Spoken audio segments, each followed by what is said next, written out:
I see lots of B'nai Torah.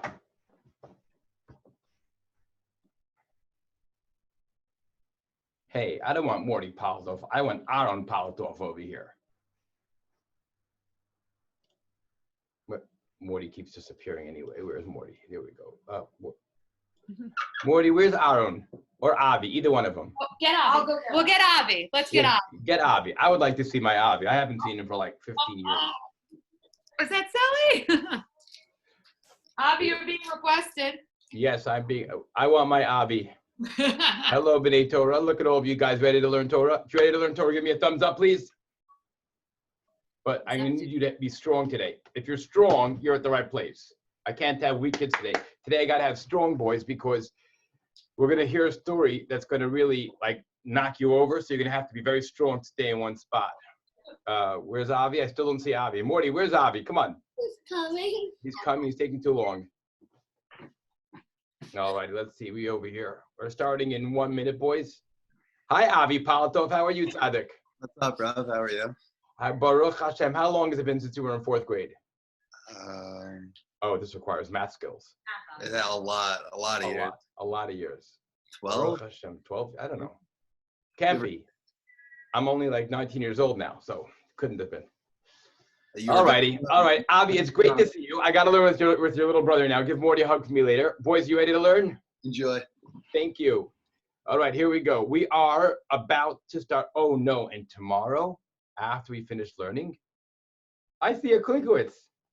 How are you? You have to realize I see now like 100-something faces all over my computer. So I'm trying to spot people. Tzviki, how you doing?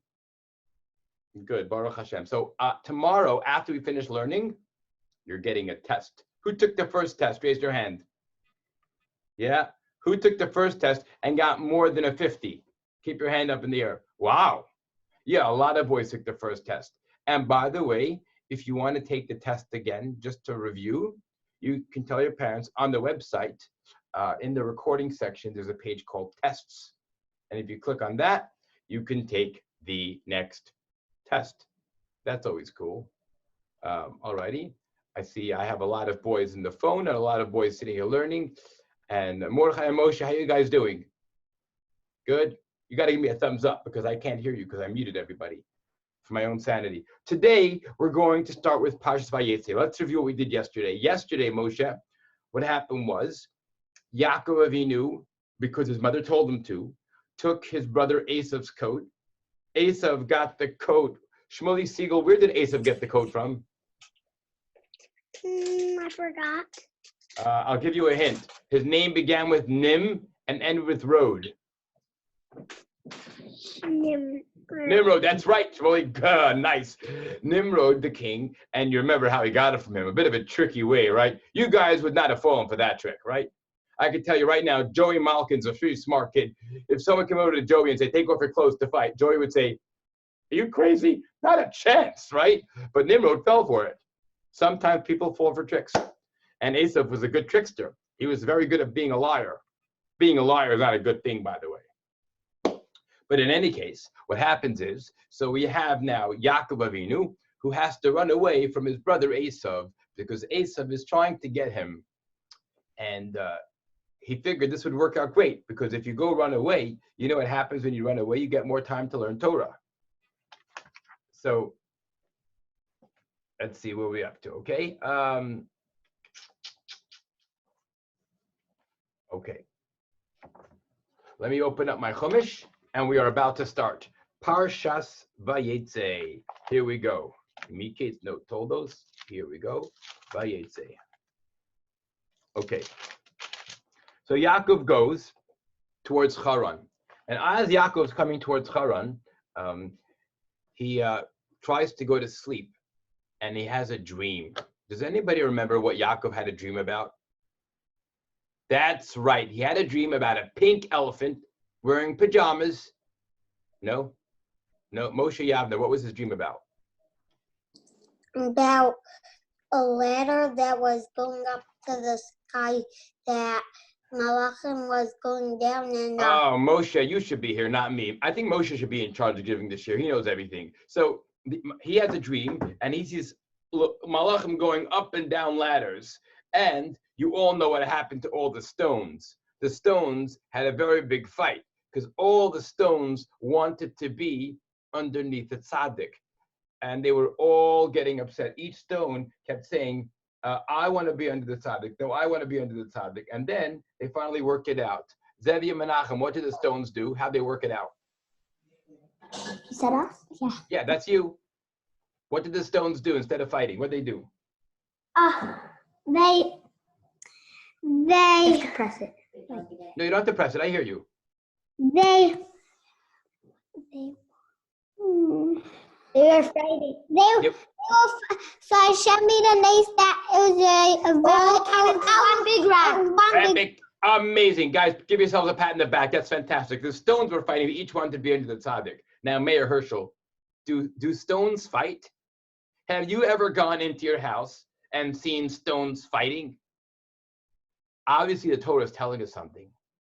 The stones were arguing because they wanted to be near a tzaddik. And the Torah is telling us something amazing.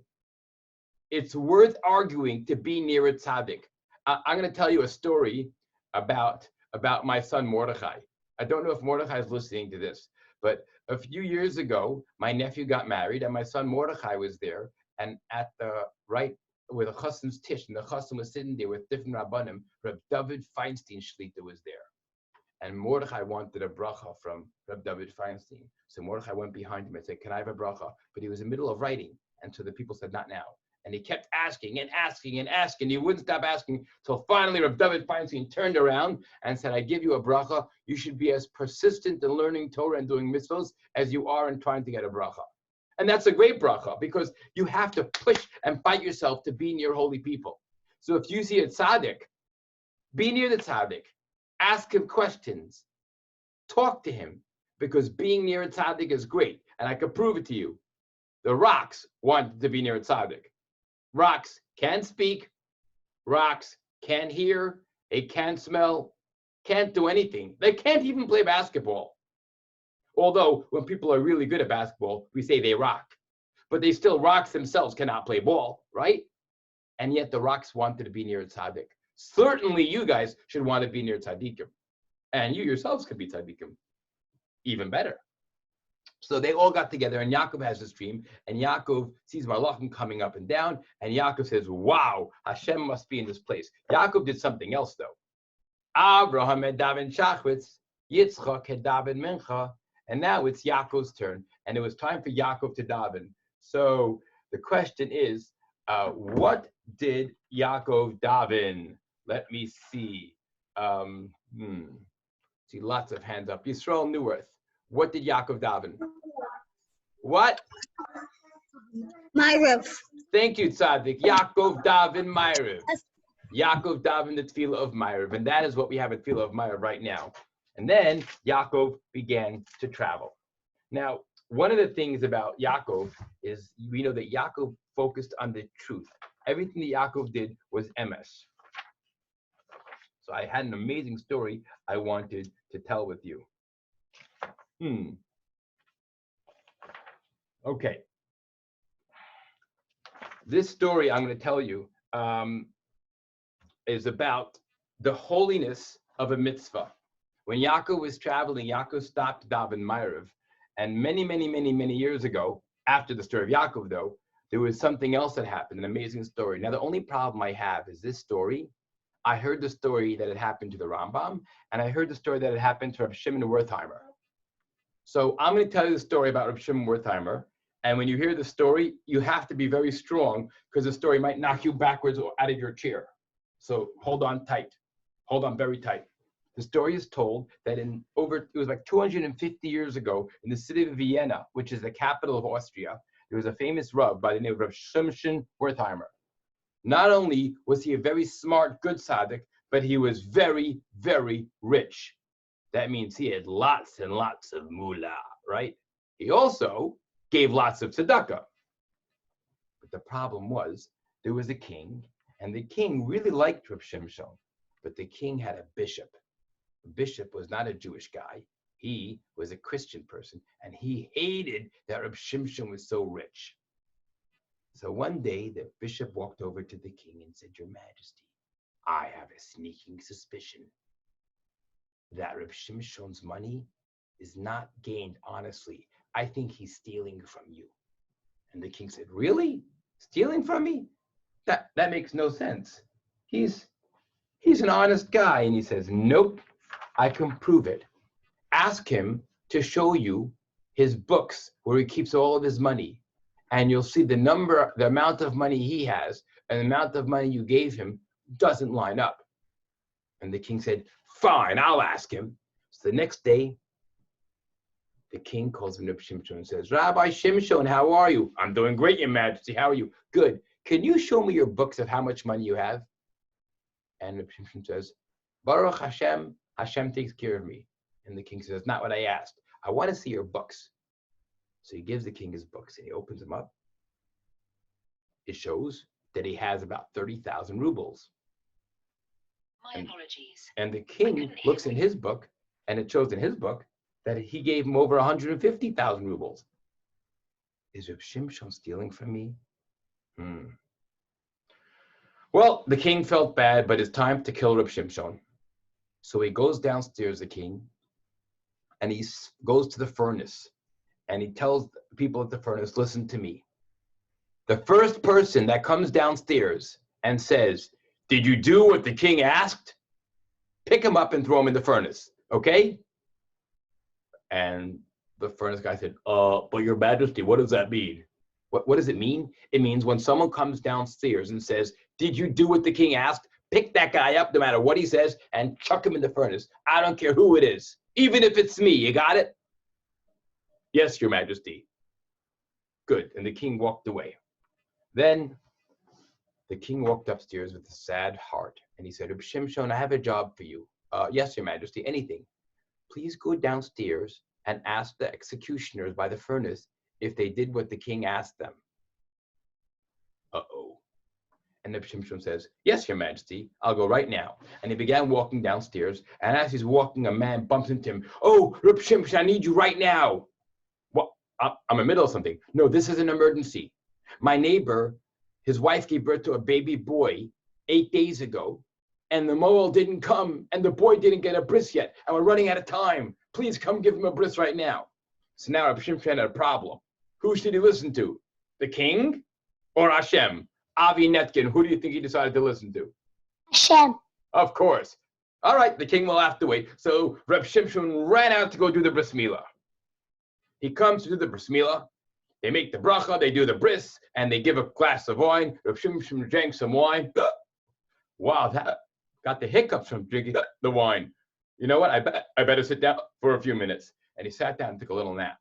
Meanwhile, the bishop was so excited. Reb Shimshon is dead. Reb Shimshon is dead. He burned him in the furnace. And he couldn't wait any longer. So the bishop runs downstairs to the guys and says, Hey, guys, did you do what the king asked yet?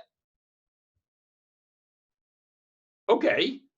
And they grab the bishop. And the bishop says, Hey, let go of me. And they said, Sorry.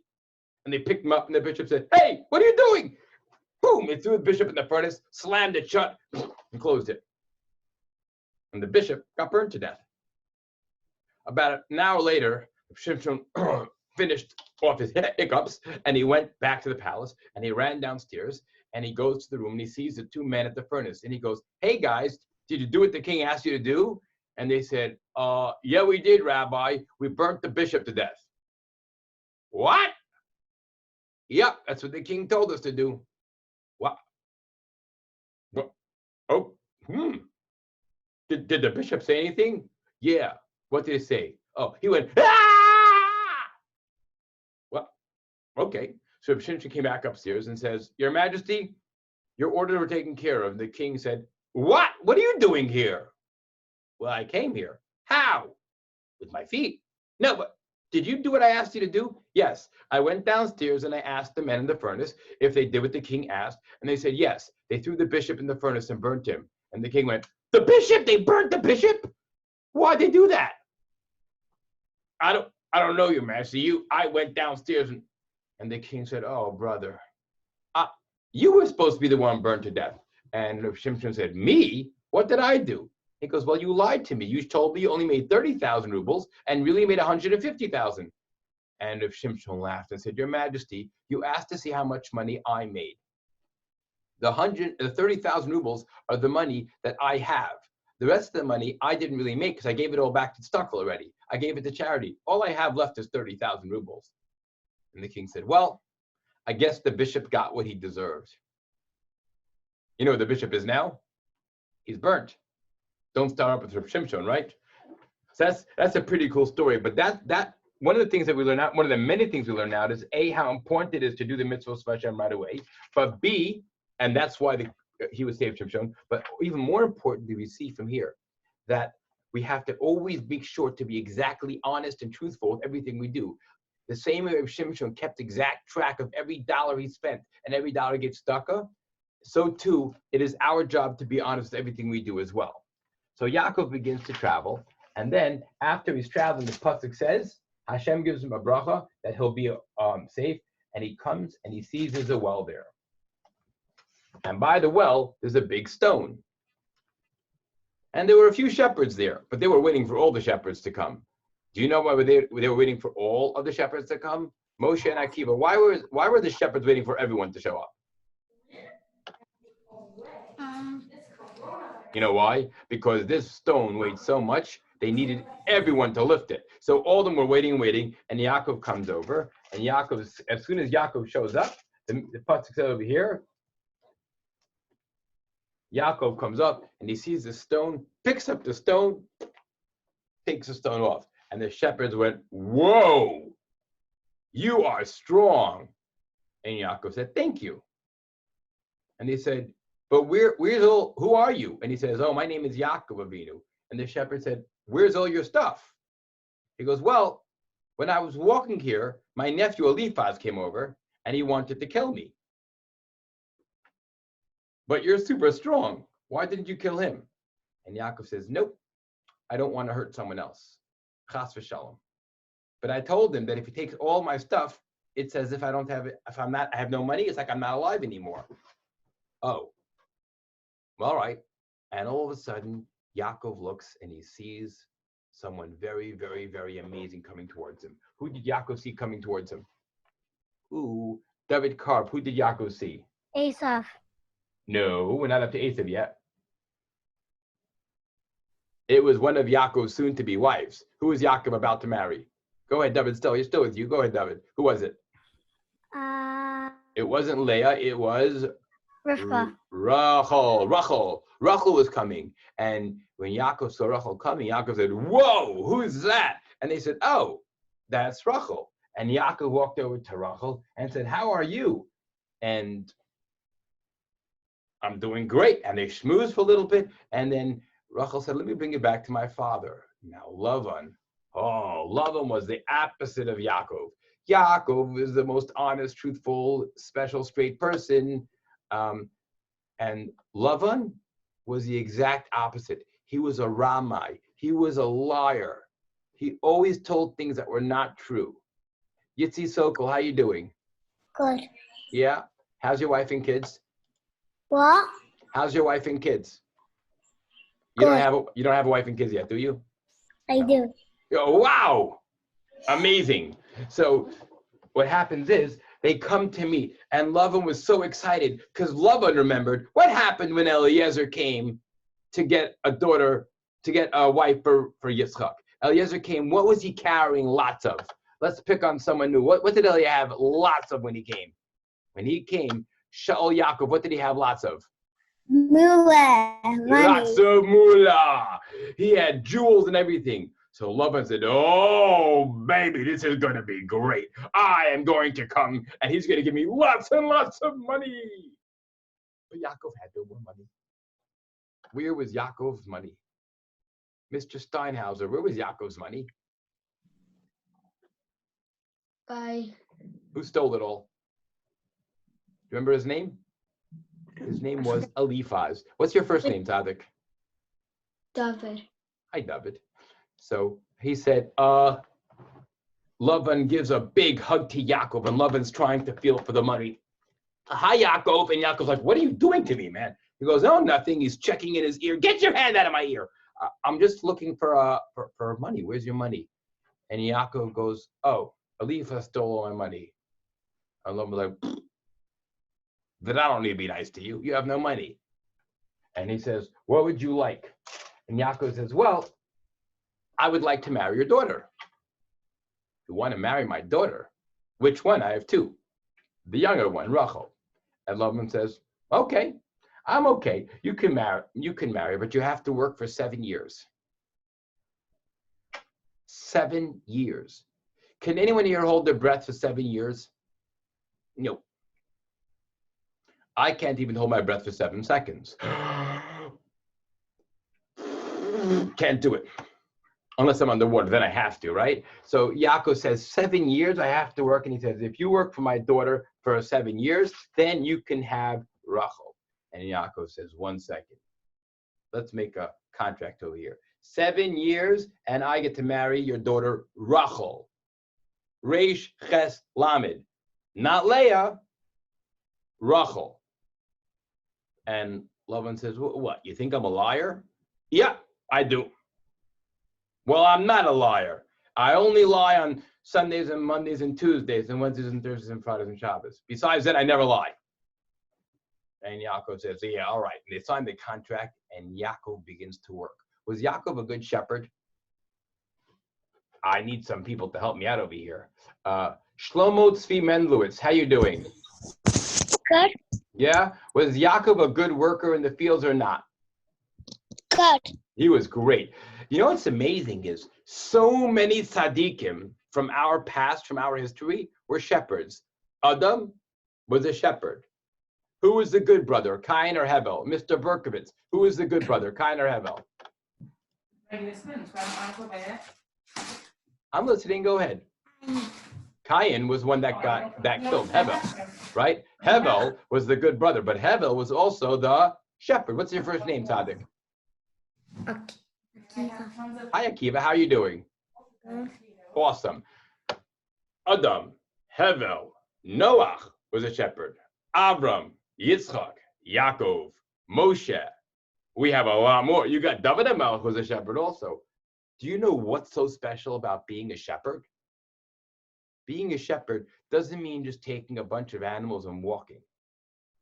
Being a shepherd means realizing the beauty and the power of Hashem's world. You watch everything. It's you. There's no one out there. There's no iPads, no Zoom, no airplanes, no cars, nothing. It's just you and the entire world. And the shepherds begin to develop a connection to Hashem, and they begin to talk to Hashem and daven to Hashem, and they begin to realize how amazing it is that Hashem runs the world. And in case anyone's ever wondering how powerful Hashem is, I can prove to you how powerful Hashem is. I mean, look at this. We have a world now where everyone thinks they are the most powerful people in the world. We have weapons, we have planes, cars, we have submarines, we have computers that are super fast. Do you know, I have a computer that I could see thousands of boys at one time on my computer. We think we got everything. And Hashem made a teensy virus that you can't even see, and poof, the whole world stopped. Ah. There is no way in the world that people could have imagined a few years ago that the whole world would come to a stop. We can't even daven at the minyan. People can't go shopping normally. What happened? Hashem snaps his fingers and everything stops. That's how powerful Hashem is. But we sometimes need to see a virus to appreciate how powerful Hashem is. When you're a shepherd, you appreciate it every second. So Yaakov began to shepherd, but Yaakov was super honest. So the second he became a shepherd, you know what Yaakov did? Yaakov began keeping track of every single animal. He knew which animal was where all the time. And because of that, hold on a second, let me see what we got over here.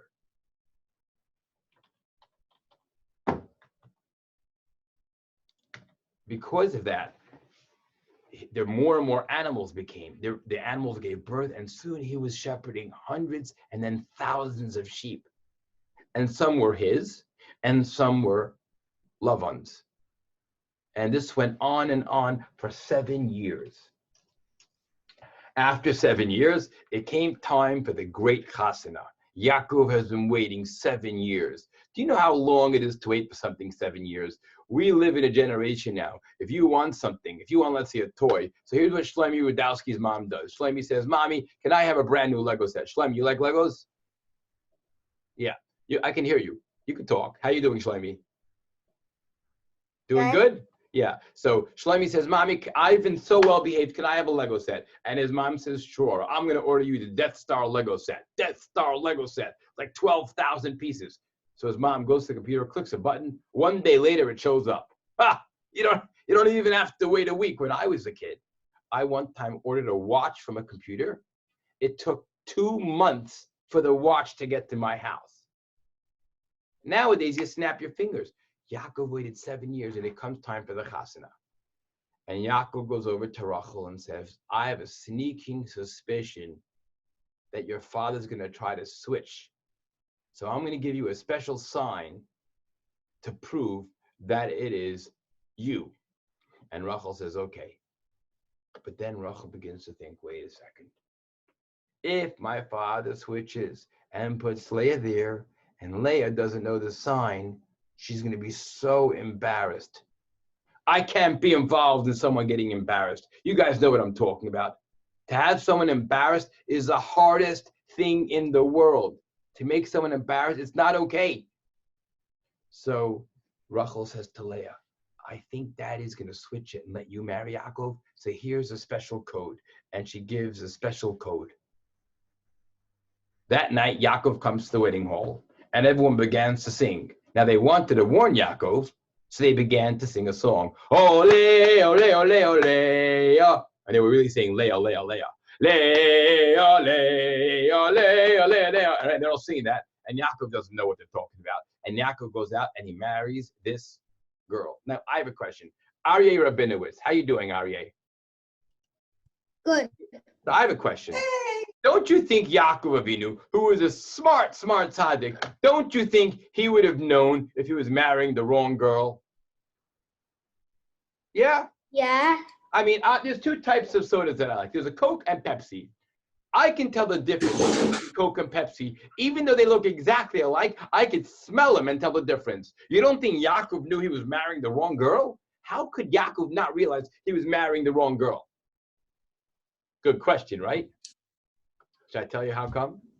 Because tzaddikim like Yaakov Avinu, they don't rely on their eyes to see. For example, when bats fly around at night and eat bugs, do bats use their eyes?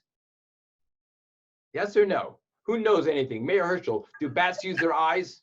No. What do they use to find bugs? They do a loud whistle, and the whistle bounces off objects, and they can tell where they are. The same thing, Yaakov Avinu. Yaakov doesn't eat bugs. Ugh. No, Yaakov Avinu uses a spiritual sense to see if something is right or wrong. Hashem wanted Yaakov to marry Leah. Therefore, was it right or was it wrong? It was the right thing to do. So when Yaakov went to get married, his spiritual being said, hey, this is the right girl for you. So Yaakov got married. And the next morning, Yaakov gets up and he goes, hey, you're not Rachel. You're Leah. And Leah said, yep. But. So Yaakov went out to everyone and said, hey, how come you didn't warn me? I was marrying the wrong girl. They said, we did warn you. We were singing, Leah, Leah, Leah, Leah, Leah. And Yaakov's like, come on, I thought you were singing ole, ole, ole. Well, not our problem. And Yaakov said, Lavan, how come you gave me the wrong girl? This is not what we agreed. And Lavan didn't say, I'm sorry. I made a mistake. That's not what Lavan did. Lavan said, it's your fault. You should have known in our town, the older girl always gets married first. Leah's older, she has to get married first. Isn't that funny? Because Lavan didn't even admit he did something wrong. Shalom Markowitz, how you doing? Have you ever done anything wrong? Can you imagine, Shalom Markowitz, if you're playing baseball in the house and you pick up a bat and a ball and you smash the ball and it flies through a window and your mother comes running down and says, oh my gosh, you broke the window. Would you say, I'm so sorry, Mommy, and then pick up the bat and swing it again? No, because that's not how you apologize. You don't keep doing the wrong thing. You have to really be sorry. Lavan was not sorry at all. Lavan's whole life was things not true. So Lavan said, Meh. You did it wrong. It's your fault. You wanted to marry the younger daughter first. We don't do that in our community. We always do. But then 7 days later, Yaakov married Rachel, and he had to work for 7 more years in the fields. So let's review what we did so far today, because tomorrow, after we finish learning, you guys are going to get a bit of a test. You don't have to take the test. But yes, last week, 3 boys won the raffle. This week, we're going to have 4 boys win the raffle, and we're going to have a raffle of whoever takes the test, even if you get everything wrong, as long as you get your name right. If you get your name wrong, then I won't know if you won the test or not. I'll say Ziggy Ziggelbaum, and that won't be any of you, and then you can't get your prize. So you got to get your own name straight. Otherwise, if you take the test, as long as you try, you'll be in the raffle. I might give the raffle, though, on Friday. Now, here's something else. In about an hour or two, I'm going to email to all of your moms a picture of a ladder and Yaakov sleeping and the Malachim climbing the ladder. I want to pick 5 boys that draw the picture the nicest. So after you fill out that picture, when you get your mom or dad gets emailed, I want you to draw it really nicely, write your name in big letters, and have your mother or father send it to me in an email, and I will see who really can draw a beautiful ladder. Got it? Thumbs up? Boys, I have to go now. Thank you so much for learning Torah with me. I love you guys. I'll see you tomorrow morning at 11:30 sharp. Okay? Bye, everybody.